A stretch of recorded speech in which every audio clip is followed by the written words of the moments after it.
on decreasing the number of applications.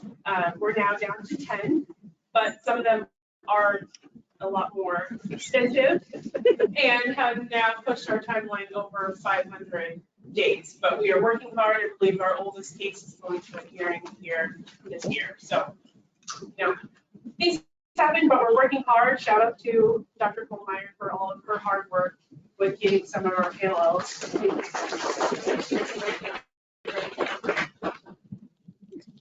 So yeah, needs of increase. We won't go that. Our pending initial applications. So as of December 2021, we had 623 applications, and they were on average open for 107 days. Now in 2022, we had 514 applications pending, but they were only seeing on average open 85 days. So we're definitely seeing that increase, and that's what showed with our timeline as well. You know, as of right now, our numbers are almost double, but that's just because it's our peak season. But we are working hard to get our numbers back down and making sure that we are reviewing every 15 days to make sure that we are reaching out to our providers and making sure that they know, hey, this is what you're still missing for your application.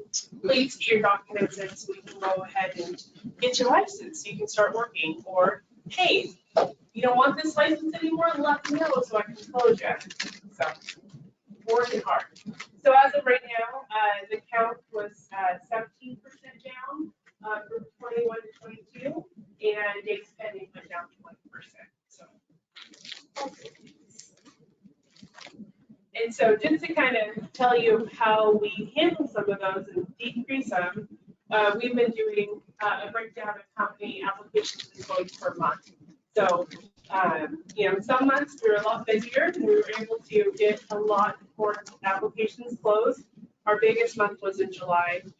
You'll tend to see that when peak season ends in July, and we do a huge cleanup. We see which apps, you know, no one responded to, they said that they wanted to close, or they reach that timeline or they expire. We used to have an expiration date of 1 year from the application receipt date.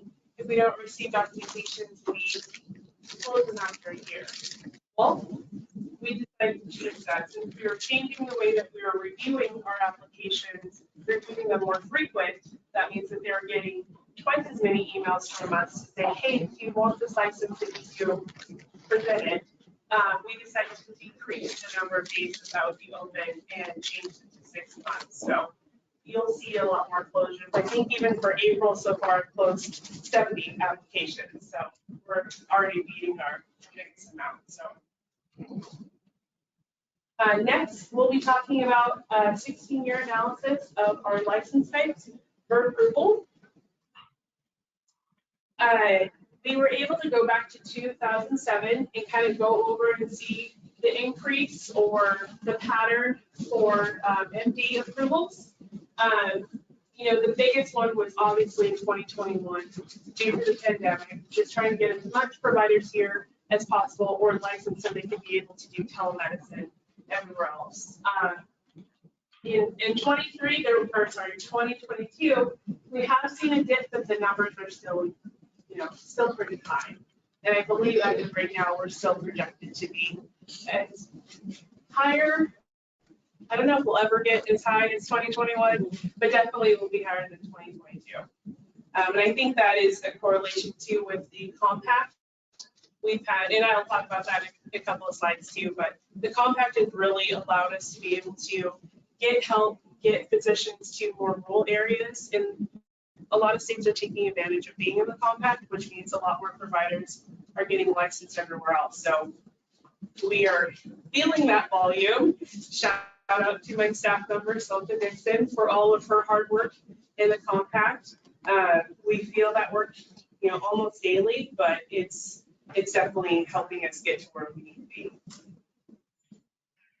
Same with PAs. We were able to see from 2007 to 2022 the increase in the need of PAs, and that we were able to license, you know, at the height of the pandemic, 700 613, and then last year was 660. So, they have their peak season in August. Obviously, it's not as big as our MDs, but we do feel that impact, and we'll just kind of see if that trajectory keeps growing.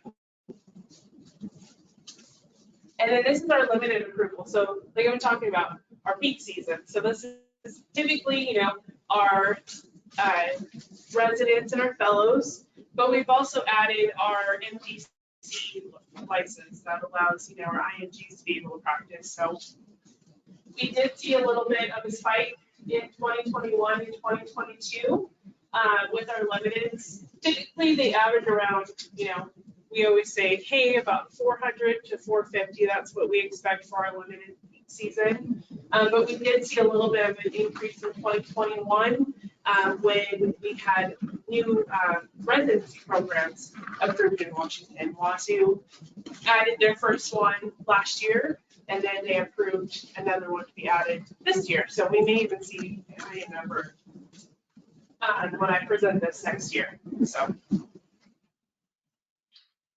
And then, like I was stating before, the IMLC license count. So this is a compact. This is separate. This is allowing our providers to get licensed quickly. When we first joined the compact in 2017, there were only we only issued 8. I believe we started in like December. We're finally able to start issuing licenses in Washington through the compact. And there are 25 member states that were in there so far. In 2018, we had 27. In 2019, we went up to 31, and it kind of slowly increased until 2022, when we added on Texas that helped put those numbers up there. So yeah, we're now at 39. I believe we are close to even 40, possibly with Ledge and things happening. Marissa, I think it's funny because, and Micah, correct me if I'm wrong, didn't we, when we were selling this at the legislature and doing our hearing testimony, we approximated that we would have 70 licenses a year going through the compact. Remember that? Yeah. I really appreciate you highlighting one of our great failures. But we said at the time, oh yeah, we don't need any additional staffing because it's only 70 licenses a year, and we can absorb that. There was no precedent. This is a different model. We were making it up as we went. What's the maximum we think we can do based on the But now it's 736. It's a real number now. You know? It's a real number, yes. And that's why. Yeah, okay. And that's why we have added a staff member designated specifically to the compact, and we may do another one soon. But it's easy money, really. Yes, to be honest. I mean, I'm in charge of invoicing for that. 25 per week. So I mean, $25,000 per week that we're getting from the compact alone. So I mean, while we have 736 that we licensed last year, most likely they'll be to renew this year. So that's some great revenue for it. So yes, compact is amazing. It is definitely keeping us busy, and we definitely anticipate as more states grow, we are going to see that volume go up. So very exciting. Yeah. So it's basically it's a compact that allows member boards to be able to designate have a provider designate one of their states as a state of principal license, and then use that state to get a license anywhere within the compact through the member board. So we have 39 state boards in the compact right now. So like, let's say we have a provider, one of you wanted to use the compact to get a license in Texas or Most of the land. Yes. Wyoming, but who wants to go to Wyoming? Yeah, sorry. Wyoming. I won't say that one. Yeah, Wyoming. Or Wisconsin, or some of the other states, Arizona, Nevada. You can use Washington as your state of principal, and then you would pay your fee. We would do your background check. We would prove that you are qualified as a physician to get a license in another state, And then once we give you your letter of qualification, then you can basically pay a fee through the compact and get a license within 5 days with another state. Yeah, so I mean, a lot of providers are taking advantage of it. Of course, there's qualifications that you have to meet and all that, but I'll save it for another slideshow if you want to talk about that in the future. But no, it's a really great process, and a lot of physicians are taking advantage of that, especially Texas. Yes.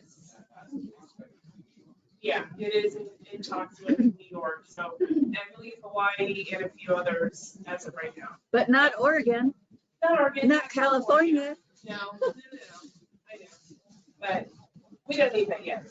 So yes, so as of right now, from 2021 to 2022, it was over 111% increase in approvals. This is kind of show you the breakdown of our approvals per month in 2022. I believe Texas was rolling out around August or September. That's when we saw that increase. We've noticed while talking with the IMLC that they are noticing like a peak and then a lull, hills and valleys a lot with their requests. And I believe right now we just got over a peak and we're going to be in a lull valley here soon. But then it'll probably take up again either summer or right after summer. So we noticed like right around Christmas or holiday time, a lot of people were applying to get, provide coverage while other people were out on vacation or during the holidays. So we did see that increase a little bit. Sarah was able to pull this information for us. This is to tell you how many Washington MDs are practicing telemedicine.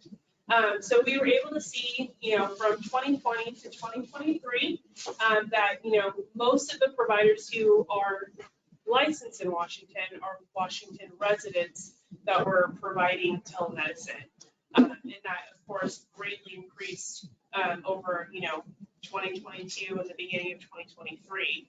And we were able to pull this from the demographic survey that we received from the renewals. We still have providers, obviously it's a great number, but not as significant as our Washington residents about out-of-state providers who are practicing telemedicine as well.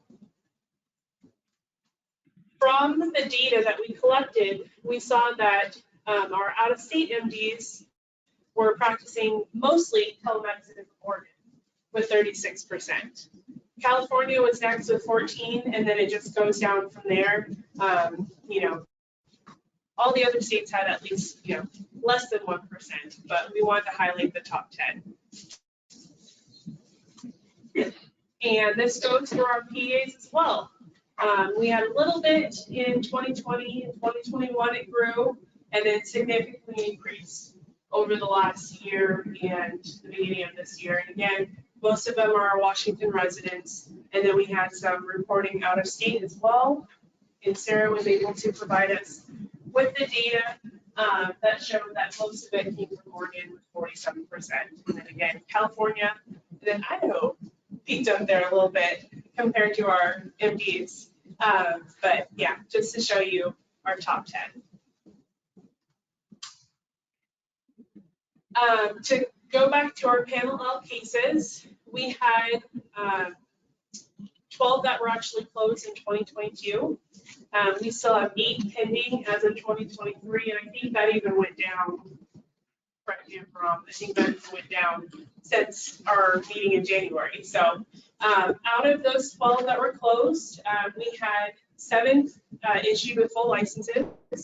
4 were closed with an incomplete application. That means they decided to withdraw or not withdraw, but basically we closed their app. We closed it for good reason. And then 1 temp license was closed, and that's just because with some cases they apply for a full license and a temp. And if we had some reason to open a case during our panel L, we decided to close it once that license was fully issued. So kind of give you a breakdown, and then those are the days that they have been open so far. And then I'm sure the numbers are bigger now since this was from January.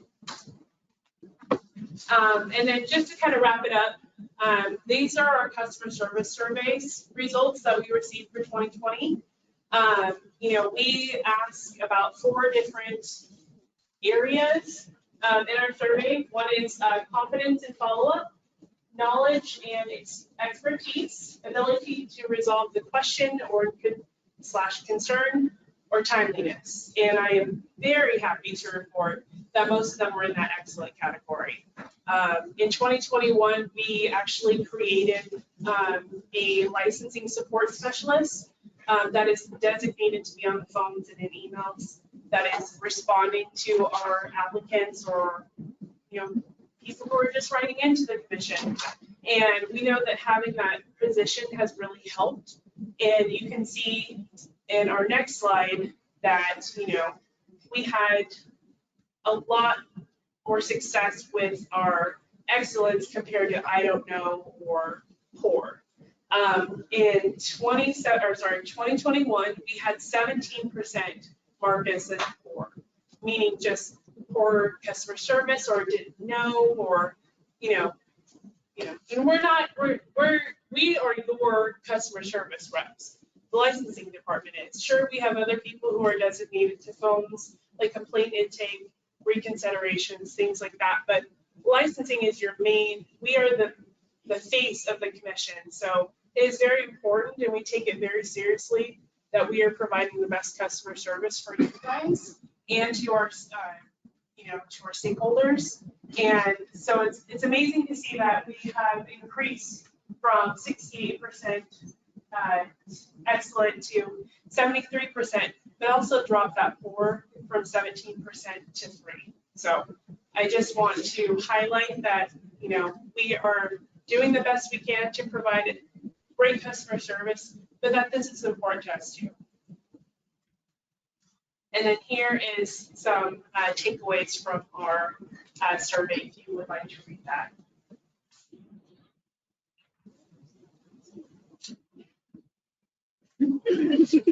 Yeah. Incompetent. Yeah, I didn't want to read that. It's just not a good look, but it was their words, not mine. So, any guesses on which state they might have been talking about? So, yeah.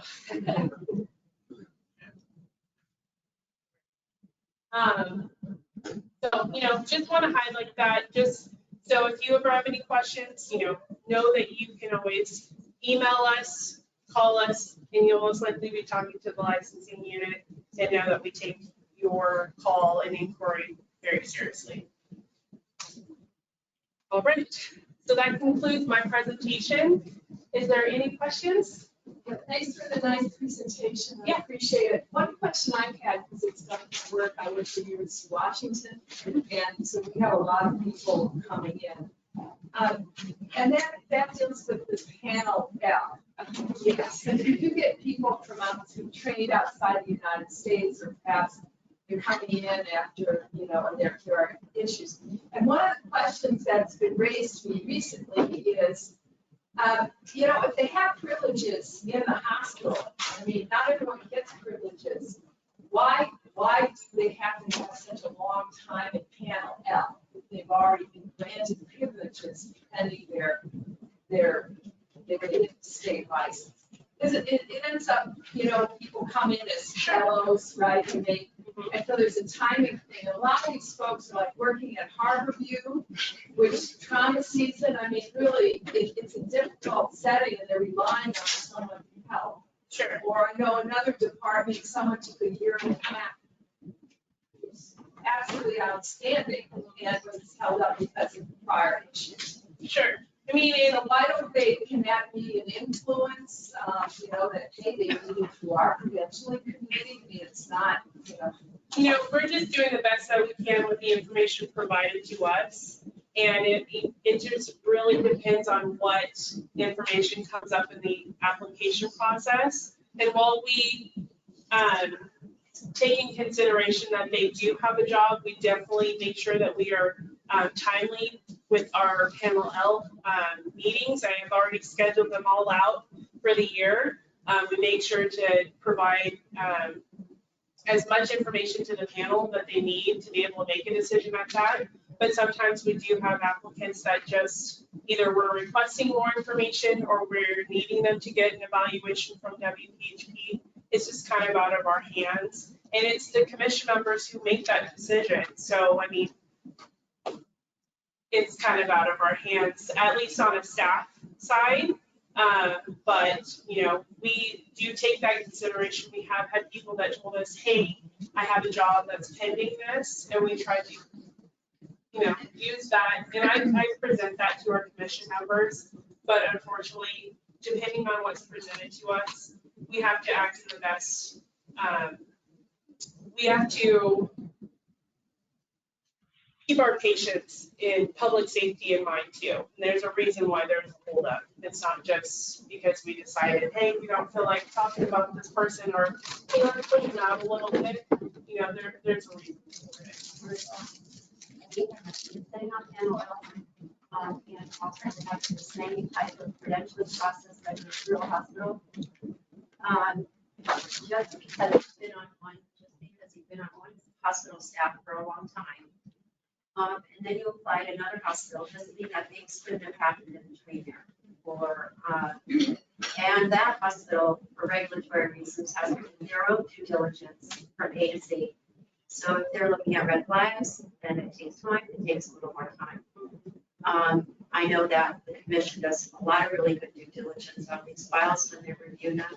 I sit on those meetings. Yeah. And sometimes we do have to defer, or we have to say, you know, hold up a minute, we need some more information, or so I hear this too at work. It's taking you guys too long to get this guy on staff, but we're working for patient safety's sake. Yeah. Not so much to hurry up and get a provider working. Thank you for that. Is there any other questions or comments? Go ahead, Kayla.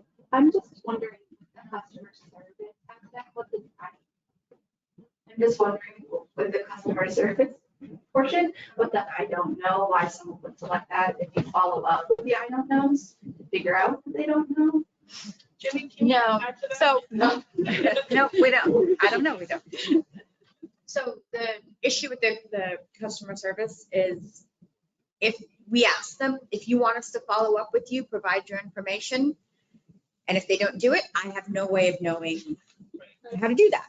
Most of the time, people will put, I don't know, because they don't understand the question, or it didn't necessarily apply to what they were calling about. So Maybe they didn't call.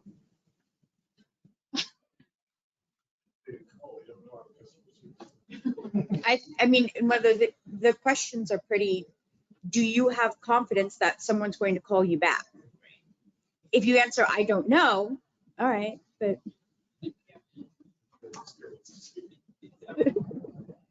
Anything else? Sorry. My plans for next year is to get as close as possible to 0 day. Zero day license day. That is our goal, that is our goal. We are trying everything we can to get to that.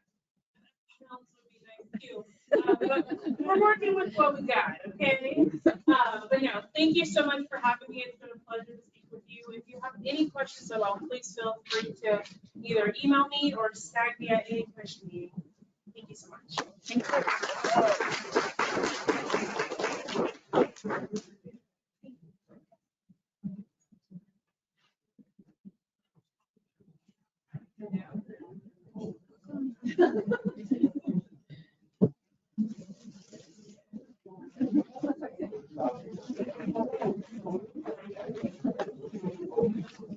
Our 0 day license. Have to do a couple of things. FBI background check. Yeah. And or our system. I mean, I thought she was 0 day licensing for proven, right? Right. So, Well, that would, yeah. I mean, we're never going to have 0 day licensing and cover the total. No, but we could have a lot less time.